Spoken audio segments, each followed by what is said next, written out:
دین اسلام آزادی اور حریت کا دین، غلامی کے خاتمے کی جدوجہد کی علامت۔ اس کا بنیادی ہدف انسانوں کو غلامی سے نجات دلا کر اللہ کے ساتھ سچا تعلق قائم کرنے کا موقع فراہم کرنا ہے، جبر نہیں ہے، لا اکراہ فی الدین، آزادی دلا کر اسے دعوت ہے کہ وہ ایک اللہ وحدہ لا شریک کو مانے۔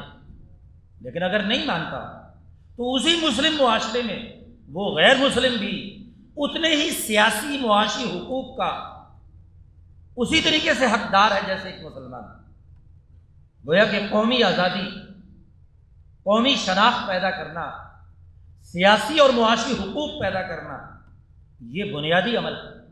عمر فاروق نے بیت المقدس فتح کیا، عیسائیوں کی حکمرانی تھی، اور 300 سالہ حکمرانی کے بیت المقدس پر عیسائیوں کے دور میں یہودیوں پر یروشلم میں داخلہ بند تھا، بیت المقدس میں داخل نہیں ہو سکتے تھے۔ عمر فاروق نے جب بنفس نفیس بیت المقدس کی چابیاں لیں، یروشلم میں داخل ہوئے، عیسائیوں سے مذاکرات اور معاملات طے پا رہے ہیں، تو عیسائی حکمران کہتا ہے کہ جیسے ہم نے یہودیوں پر پابندی لگائی رکھی اس شہر میں داخل ہونے کی، آپ بھی یہ پابندی برقرار رکھیں، یہ معاہدے کا حصہ بنایا جائے۔ عمر فاروق نے فرمایا کہ نہیں، ہر شہر ایک آزاد شہر ہے، کوئی یہودی، کوئی عیسائی، کوئی غیر مسلم، کوئی مسلمان اس پر کسی شہر میں داخل ہونے یا شہری حقوق کے حوالے سے کوئی پابندی عائد نہیں کی جا سکتی۔ یہودیوں کا سب سے پہلا داخلہ بیت المقدس میں عمر فاروق رضی اللہ تعالیٰ عنہ کے زمانے میں ہوا، اور آپ اس بات کو بھی پوری توجہ سے سنیں گے کہ عربوں نے فارسیوں کو آزادی دلوا کر کسی عرب نسل کے فرد کو ایران کا حکمران نہیں بنایا،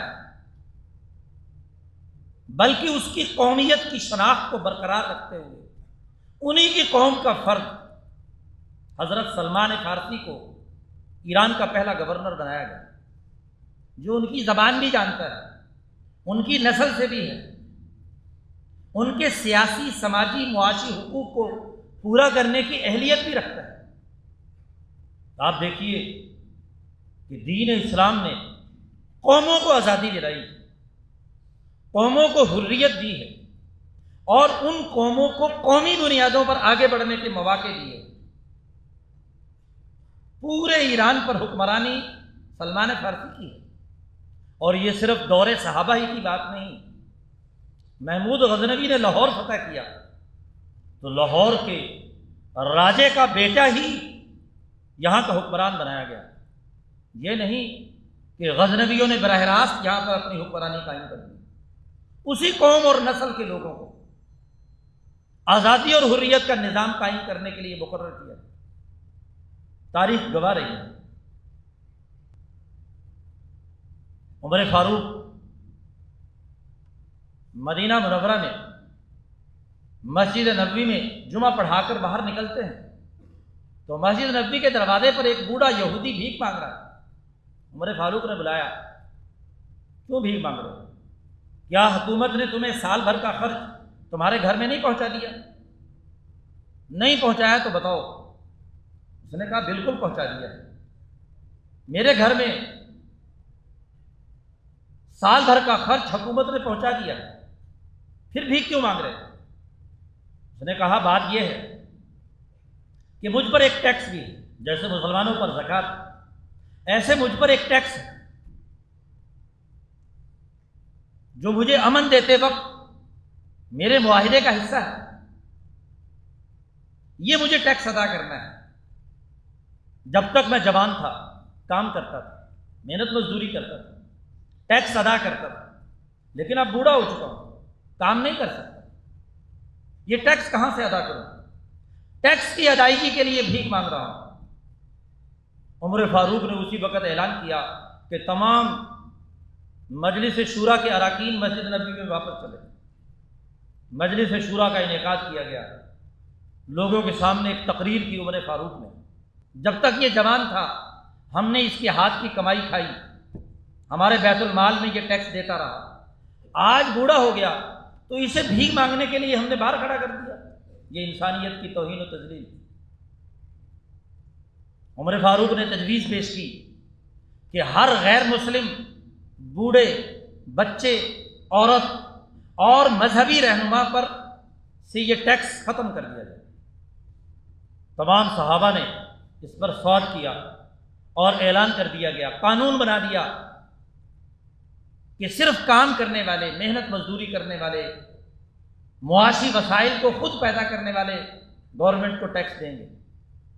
غیر مسلم بوڑھے پر، عورت پر، کسی مذہبی رہنما پر کوئی ٹیکس نہیں۔ یہ وہ بلا تفریق رنگ، نسل، مذہب، آزادی اور حریت کا ماڈل ہے جو رسول اللہ صلی اللہ علیہ وسلم، صحابہ اور تابعین کے پورے زمانے میں قائم رہا، بلکہ مسلمانوں کے 1100-1200 سالہ دور میں اسی دستور العمل پر تمام انسانی معاشروں میں اسی طرح عمل درآمد ہوتا رہا۔ یہ بر عظیم پاک و ہند جس پر مسلمانوں نے 800-900 سال حکمرانی کی، اس کے نظام کی بنیادی خصوصیت یہ ہے، کوئی تفریق نہیں رکھی گئی کسی مسلم اور غیر مسلم میں۔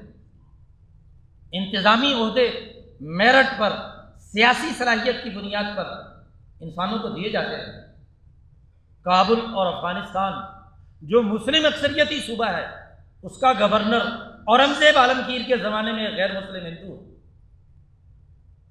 انتظامی صلاحیتوں کی بنیاد پر، قومی بنیادوں پر، انسانی حقوق کے پورا کرنے کے لیے آپ دیکھیے، یہ وہ آزادی اور حریت، قومی آزادی کا وہ بنیادی کانسیپٹ ہے جو ابراہیم علیہ السلام سے لے کر حضرت محمد مصطفیٰ صلی اللہ علیہ وسلم تک انبیاء علیہ السلام کی جماعت میں، اور ابو بکر صدیق سے لے کر مسلمانوں کی حکمرانی کے اختتام تک 1100-1200 سال انسانیت کے سامنے رہا۔